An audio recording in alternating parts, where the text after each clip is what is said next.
If you feel like you're paying more and more council tax and getting less of everything in return apart from potholes, well, you're right. This shows how much the average Bandy council tax has gone up over the years. You can see it has outpaced inflation. But this shows how much councils are spending per person. The latest figures from the National Audit Office, which has a big report out on this. And you can see, actually, we're spending less than we were back in 2015, although this area over in grey is projected to go up as a part of a new government settlement.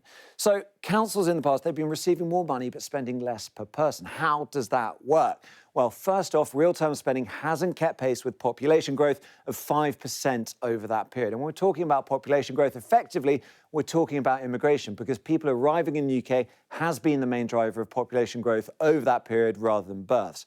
But that doesn't tell the whole story either, because at the same time, demand for council services has exploded, much more than population growth. You can see that children being looked after, special needs, adult social care, all above population growth. But then look at these two categories. Temporary accommodation, 84% more, and education, health and care plans, 140% more demand. So large councils have a statutory duty to fund those services, which means there's less money for everything else, bins and potholes included.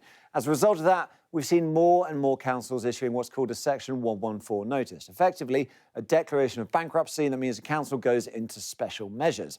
A local government association survey published in October 2024, before the provisional local government settlement was announced, found as many as 44% of single-tier and county councils felt they'd be likely to issue that report at least once in the next 2 years. OK, that's esoteric. What does it look like? Well, not to single out any particular council, but Birmingham Council issued a Section 114 in September 2023. And this is everything it has had to cut. Adult social care, children and families, other categories, city operations, city housing, they've had to make huge, huge cuts. So many councils are in real jeopardy, although the government says it recognises the problem and it has promised money and reforms. And this isn't just about bin collections and potholes, as vexing as they may be. Services that keep people safe, services that keep people alive, are at risk.